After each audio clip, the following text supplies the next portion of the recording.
Alrighty, hey there guys, Low Regret 265 here, and I wanted to kind of do a quick video to get my thoughts together on what GT Sport has meant to me and what it's provided in all this time. Definitely wanted to kind of do a more full-featured retrospective, but it's been a very busy run-up to the launch of GT7. Till then, just wanted to kind of send the game off properly. Because it's meant a lot to me. It's been a really influential part of my sim racing career and just part of my growth as a person. So I think that it's going to be really fun to look at all the things that GT Sports kind of meant for me, and also what GT7 could be and what it could also mean for myself, the community at large, the developers. And I'd like to just go ahead and preface and say that I've been talking and driving for a lot of this video in particular, and I made a few statements that were wrong, so there's going to be a couple of jumps in the footage, a couple of little things in my haste to get this out. I hope that you guys can bear with. I appreciate your viewership. If you guys really enjoy the video, make sure you like and subscribe, hit that bell notification icon, make sure you're up to date on all future videos because there will be a lot more coming up in the pipeline. Thanks so much. Alright then, so here we are in the Group 2 cars that are topless. We get ready for that green flag. And there we go. And so the main thing I want to kind of dissect and pull apart is like, what exactly did GT Sport mean for most of the community who played it, and for me when I was playing it. And that really has to go back to I really have to go back to the beta to even kind of start to get into what I think. And I think that GT Sport was a massive departure for the series, and it enlightened a lot of what it could be. It doesn't necessarily have to be this car journey. It doesn't have to be locked into these same exact tropes that we've always seen with the GT series. It can be very dynamic, very strong from a physical representation of what driving could be like without necessarily being overwhelming to the player, and allow them to jump in and compete. Ooh, there's definitely a send if I ever saw one. And so how did it go about accomplishing that mission? I remember seeing in the beta there was a lot of work on really getting the racing tight, making sure the penalty system was in the right space, and that generally players could go in and have fun racing each other. And they really did make the early work worthwhile, because they open up the channels of communication and really try to give us a forum to communicate with them, which is something we just had not seen any of in the past. And they knocked it out of the park with that. Did that stay open? Did they continue to listen to the community? Debatable. I mean, I don't think they didn't listen out at all, but I think that there definitely were some things that they kind of wanted to hear and certain things they kind of didn't. Even though GT's current penalty system is a little bit out of whack, in my opinion, it's definitely like shown a lot of growth and improvement, and it shows that if the developers continue to work on that, it can be very, very good for the future title or future titles. But what ultimately has to happen is there has to be a trust between what kind of racing the developer wants to inspire and the community actually wanting to engage in that kind of racing. That's what it's going to come down to. And as far as like having a creative outlet, making the game more robust in other areas, such as having a livery editor, such as having a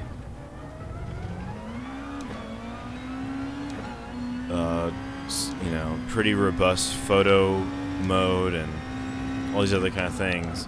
I think they absolutely accomplished that well in a way that, again, was not groundbreaking.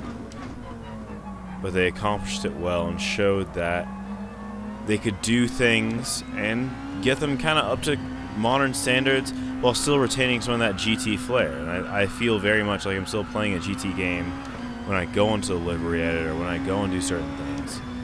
Now, when I see certain other representations by other players, sometimes I think, well, no, that's not really consistent with my GT experience. But I think it very much exemplifies that everyone's GT experience is a little bit different, and I love that. I absolutely love that. And like some of my best moments are like getting to meet different people in the community. Like I remember racing with Cyrus during the beta days before the game even launched. Getting to develop some of my first liveries on the game during the open beta release and taking those cars online. And like climbing and working my way up with like my own grind mentality throughout the lifespan of this game. It's been very enticing. And I remember that ecstatic wave I got when I finally made it up to above 30,000 DR and made it into A rank, as it were, in the US region. There you go, that's more like it. And that was a giant accomplishment for me, and I didn't even think I'd take it further, and I ultimately did.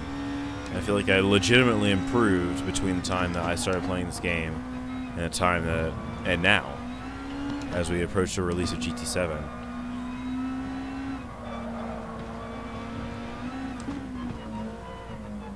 And I also must add that it's been a really sentimental time because a lot of stuff has happened, and I can contextualize a lot of like what happened in my world with what was going on in the game because I feel like I was that much in it and that much a part of it. It's a crazy part. And so that's not exactly a thrilling thing to report on, but I think that's very sentimental, and I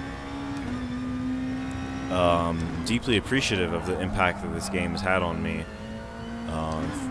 and you know, for making me believe more in myself and understand the limits of my personage and how to push through some of them. And I hope that that continues with GT7. Now, I've been talking a lot of lyrical about what GT Sport was and what it did and this and that and the third. But let's actually get into more of the discussion surrounding GT7. Like, with it being a much more car journey-centric game and returning to the roots of what GT is, it's going to be a very different animal in the single-player department because we're going to have it really, really touch back on what it means to build from zero to hero, and especially from a mechanical standpoint, because performance points are returning. The cars are going to be much more varied in terms of like some of them are and some of them aren't race cars. And there will very much be, or at least the trailers have shown, there will be very much an expectation to build these cars into race cars. You have race mod options, you have wide body kits, you have all this stuff that really can make for a very engaging experience. Just on the front end, like before you even get to any of the driving stuff. And that also massively impacts the driving stuff. You've seen that the visuals are going to be a lot better with the PS5, and it's just going to be a massively overhauled game. I'm super excited for that, even though I pushed hecka wide.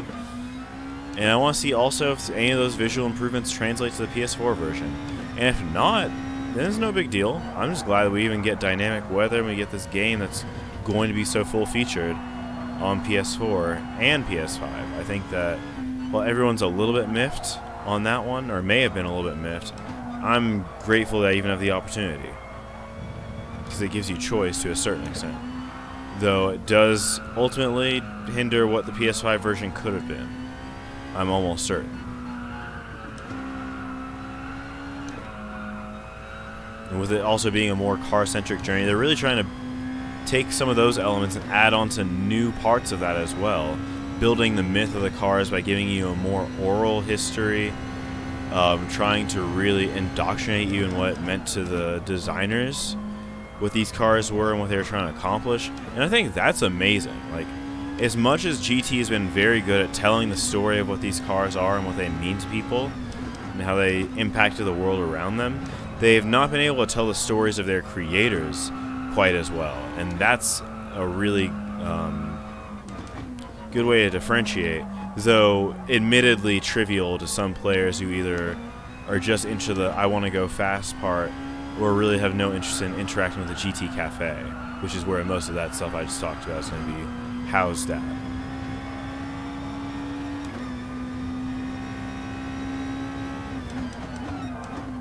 And then you have the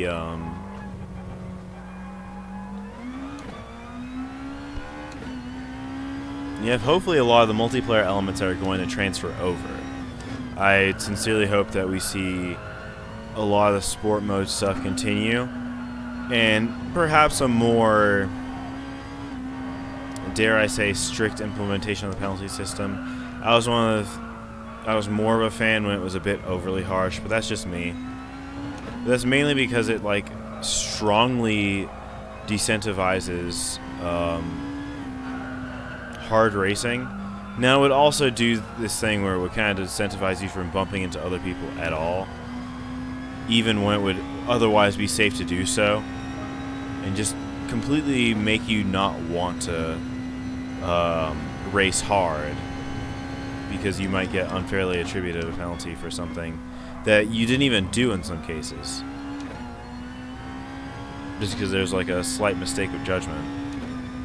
Not like, oh, I missed the corner, like, oh, I broke like maybe 8 thousandths of a second too late and I just grazed the bumper of the car in front of me, but I get a half-second penalty for that. Things of that nature. It's obviously very frustrating, but I think that even with that, the penalty system was a little bit easier to deal with in that incarnation than in this one, because now people can definitely game the system and drive dirty without really being marked as dirty, at least in my opinion. Or even just like decide to drive dirty and tank their ranking in order to secure a good result for their DR, which is kind of shitty.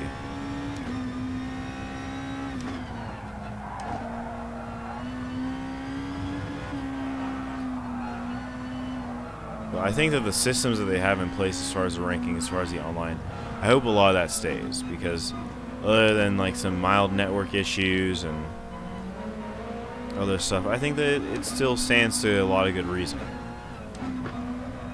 Still good systems working for the most part.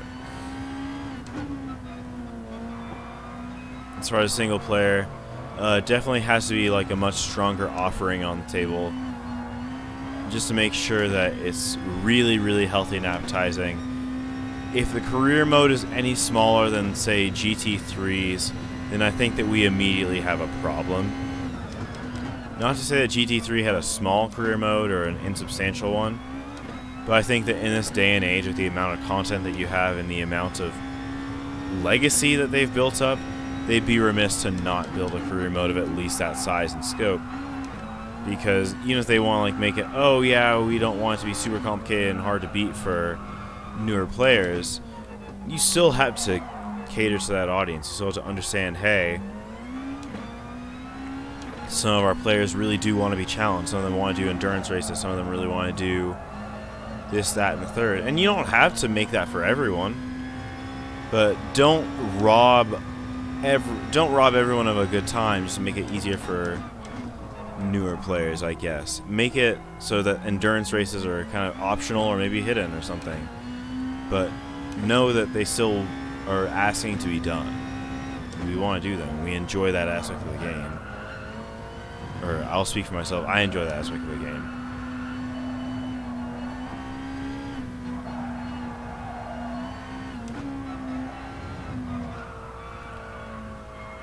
What I'll also say is, since I'm on the topic of single players, with the AI developments, there's a lot of promising talk with Sony's new system and GT Sophie and all this other stuff, but I'm not sure I'm convinced that that's going to bleed over directly into the main campaign. I think that's more of a, we have the capability to build really strong AI. We probably will implement it at a later date, but I don't realistically expect it to ship with whatever's on disc. I feel like there'll be an online edition. I'm just going to go ahead and speak my piece on that here and now. But I'm very excited for the possibility of what Sophie can do, not only as an opponent, but like as a trainer, because I think that the whole world, well, and I'll speak specifically to like the smaller parts of our community that are really interested in maxing out what these cars can do, we learned a lot from what Sophie was doing. Like, and it simply boils down to like having the absolute perfect amount of control in situations where the car is very much not under control but is at the absolute limit of its grip. And GT Sophie showed us they can do things that real humans just cannot right now, which is almost to be expected, but not what, which I don't know, speaks to the progression of the technology, not what the expectation is from the AI in the series, not at all. It used to be hard, and then they softened it up, and we kind of want it to be hard again, and I'm hoping that this means that it'll eventually be hard again.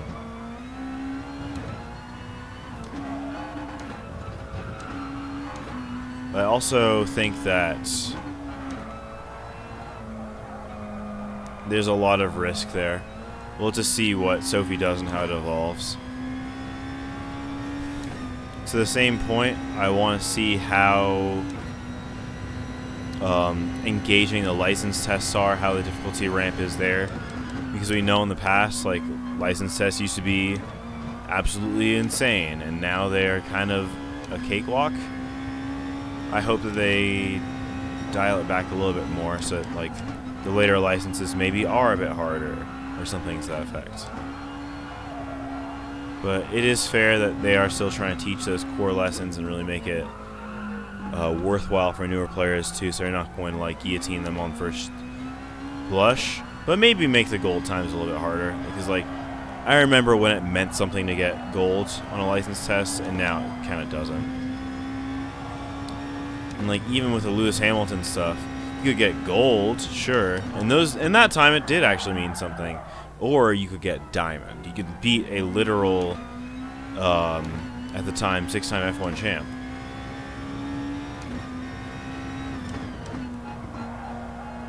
Was it 6-time at the time? I don't know. Maybe it was 5-time at the time. The point being that we could use harder AI and harder challenges for those of us in the community who really have gotten to grips with this engine. We want the challenge. We really do. I think it's going to help us grow as a community.